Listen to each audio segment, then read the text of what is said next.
Welcome to another edition of the Christian Business Values Podcast. Rick Durkee invites Christian leaders to share life stories that have transformed their communities for Christ.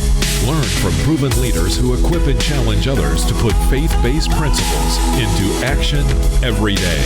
Dreams become visions when one is awakened into action. Follow the Christian Business Values Podcast at ChristianBusinessValues.com. Now it's time for this edition's Life Stories, hosted by Rick Durkee.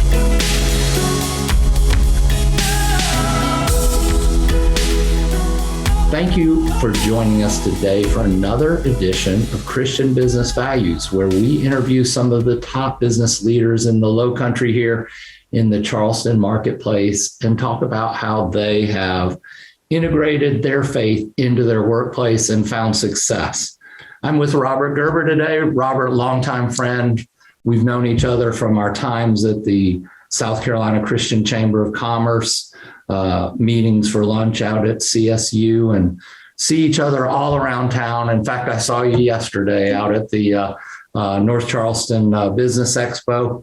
You were an exhibitor and we were too, and just glad to have you here on Christian Business Values. Thank you. It's a pleasure being here. Yeah, we've actually even talked about some other things before and had Robert on our show back over the years. I think Christian Business Values now is going into its fourth year of providing information to the Low Country. And now this time, I asked Robert to join us to feature his business and talk a little bit about his business this time. He's so unselfish. Last time we weren't even talking about GJS architecture, but I know from my past that you've actually done a lot of the design work on the churches here in the Low Country. We've had the privilege of working with quite a few churches in the area and also in the Low Country and the region. Mm-hmm. So working, with the churches, I would assume then that you're working with parishioners and church leaders and whatnot. So you got to have a little bit of Christian background to be able to work with those folks, right? It probably would help. Yes, sir. Yeah.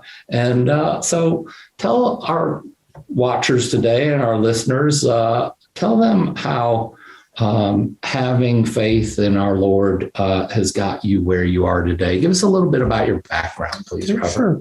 Well, I moved to Charleston in 1983, immediately upon graduation from college at Ball State University. Mm-hmm. Felt called to Charleston, wasn't quite sure why, but I felt called to Charleston.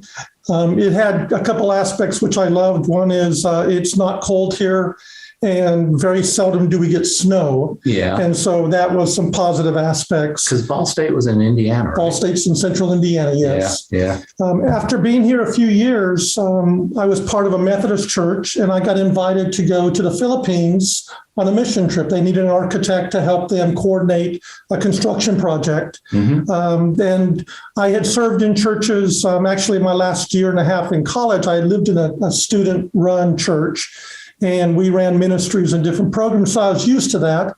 But this gave an opportunity to see how my profession could actually go into the field of architecture and be a Christian. Mm-hmm. I could see personally how things went, but God used that experience to share with me what he wanted to use me for in serving his churches. And I came back with that, with God speaking very clearly to me that he wanted me to serve his church as an architect. Okay. And fast forward many years, I've actually lost track of the number. This year, I believe it's 17 churches that we've started working with. And somewhere in my career, it's somewhere between 400 to 500 different churches across the country, the Philippines, and even down in Cuba. Wow. And how many here in the local region? I would probably say 50 to 100. Wow. So, here in the Holy City, we see the steeples, mm-hmm. In the skyline. Charleston always been named as the Holy City, and you're actually responsible for that skyline and those steeples. It reminds me there's a song called The Holy City, in the Holy City by Edwin McCain and his band. And, mm-hmm. and he says, and the steeples And the spirits in the steeple singing, "You'll be back again." You're always going to come back to the Holy City. So you got called here to the Holy City and started up GJS.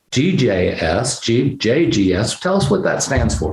Initially, it was, we had three partners. Over a time period, attrition of companies, it came down to me. And so I got the privilege of renaming the company. Instead of GJS Architects, it's GJS Architecture. And my premise is it really stands for God, Jesus, Spirit. Everything we do, we're inspired by God. I'm a good architect, but with God's abilities, I can do some amazing, amazing things. So you took those initials they were for something else before, and Correct. Then it became God, Jesus, Spirit. Correct. Yes, sir. Awesome. Great acronym. It's wonderful. It keeps you focused, doesn't it? It does. So then in daily life, working with your vendors, employees, customers, and whatnot, how does Christianity flow in your business? How does it work? I think from a standpoint of business environment, how we treat people. The Bible says we're supposed to love God and love other people. I guess some of it is being patient. Others understanding. You mentioned working with churches. When I first started the company, I went to a seminar, architectural seminar in Chicago, and I went to a presentation, and the guy was talking about clients you don't want. His first client you don't want was a church. And I was actually getting ready to start a company that was going to serve churches. And so I listened intently to what this guy had to say, working with volunteers, working with sometimes very low budgets, working on projects that might take 3 to 5 years to see from the time you start it to the time you finish it. It just really has developed how we serve and how we're patient in working with our church clients. We're there to assist them and help them make really, really good decisions. And we develop great relationships with them. And so from a Christian standpoint, I mean, it's a pleasure serving the churches and working with staff and leadership and pastors in the churches we get the privilege of serving. Okay. How about telling us a little story about how your business has evolved, or something that maybe just stands out in your recollection over the last 10, 20 years that, Jesus really stepped into your life and in your business? As I said, when I first moved here, I wasn't quite sure why I was here. I joined a Methodist church, and I was one of the younger people, not a lot of people my age. And a few years later, Hurricane Hugo hit. And it was during that process that got in 1989. My daughter was born that year. And so I was working with a different architecture firm at the time. So trying to get the house built, back together, working, and then trying to help the church. Through that process, God shared with me a lot of things and how to work with churches. People are very in touch with their church. By that, I mean, it's part of them. Many times we've been told, I was born here, my kids were raised here, I'm going to die here. That can be good and bad.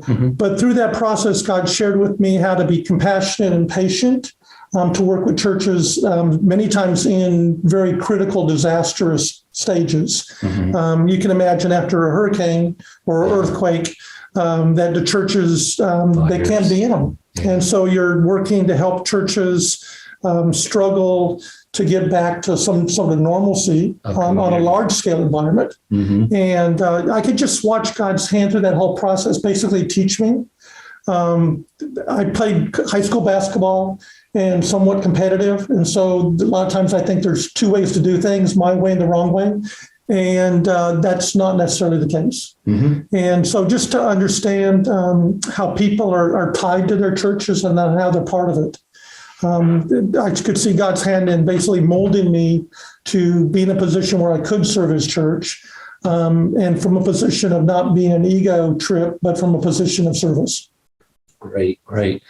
Anything as far as the future of God, Jesus, Spirit architecture going forward? What do you feel? What's in the future for your company? Right now, I get the privilege of working with two amazing interns. Had some interns come to me from Puerto Rico after their hurricanes, where they couldn't get work, and just the privilege of working with them and molding them and sharing with them and really just pouring into them. I'm 63. So I'm approaching 62. Okay, so you got me by a year. We're approaching. I'm not sure if it's the end of our careers, but we're approaching a point where we want to back off a little bit. Yeah. And so to have the privilege of working with these two amazing young interns who actually will be starting to take their techs next month. Who are immigrants to the land of opportunity. Correct. Mm-hmm. And so they recognize the potential that they have here. And they bought a house. They've gotten married. I actually had the privilege of marrying them. And I am a justice of the peace, and they came to me. We performed the ceremony in the back of our deck, had a great time, gave me the opportunity of practicing very little Spanish. Yeah. And but just to pour into people, and I think at the beginning of your career, you're trying to make statements. You're trying to make a statement about who you are and how well you are and how good you are. I see the opportunities now and things that we're involved with to pour into people to help them. Like the churches, we started a program called Ministry Planning. In addition to volunteers and low budgets, most of the time they don't have a clue who they are or what they need or their communities. And so through a process of ministry planning, we can help them understand who their community is, let's say what a reasonable budget is, what they actually need to move forward in ministry. It's a little business planning. Great business, business planning. Yeah, yeah, that's great. I mean, so you get an opportunity to mentor with your young people starting out. Actually might help you with a little exit strategy planning. That's what and so the future of the company looks really good. We went through, obviously during the pandemic, things shut, and serving a lot of churches, a lot of that stopped. It's picked back up, and this year I want to say it's 13 or 14 churches that we've started working with. And so are you actually ahead of where you planned on being at this year? We are. Yeah. We are. I mean, you're serving the church. God will bless and honor that.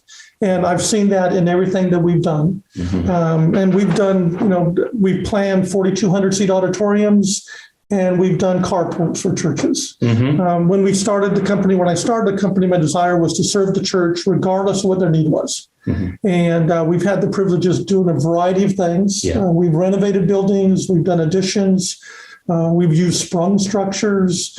It's just been a cool opportunity to see how we can serve the church, given the talents that God has given to us. Well, this has been a great time spent today, Robert. Again, I said I've seen you around before. We've talked a lot, but never had the chance to talk about, in depth how your business works, how your faith has helped your business grow to where it is today and beyond. And I really hope that this episode of Christian Business Values will be an inspiration to our community, other business leaders that lead through faith and their obligation to Christ. And I hope this helps your business grow. Great. Yeah. Hope this video can touch somebody out there that says, I need to work with them. Well, I'd encourage Christian business people to bring your Christian values into your company strongly. We brought Alpha. And like you said, we're connected, even the Charleston Leadership Foundation, to see how we can pour out or help different groups to reach more and more people. Right, because that's what it's all about. Big sponsor in that too. We're one of the sponsors for that. Yes, and that's just a cool opportunity to. When we were meeting in person, we're getting ready to meet next month. But we've had upwards of 1,000 people in North Charleston College Convention Center to see a speaker. And how cool is that to be part of that and get people involved with it? For the annual prayer breakfast, we actually had Fred Whittle. He's heavily involved, of course, a leader at the Charleston Leadership Foundation. Absolutely. We had him on just a recent episode of Christian Business Values. We talked a little bit about the prayer breakfast coming up. So get involved, be involved in your community. Bring in your values. Thanks for sharing your values with you. Thank you for allowing me the privilege of being here. I appreciate it. It was good. Great. Thank you. Yeah. That's all the time we have today for Christian Business Values. We look forward to having you back on a future episode. Remember, visit our webpage at christianbusinessvalues.com for our past podcast episodes. Thank you.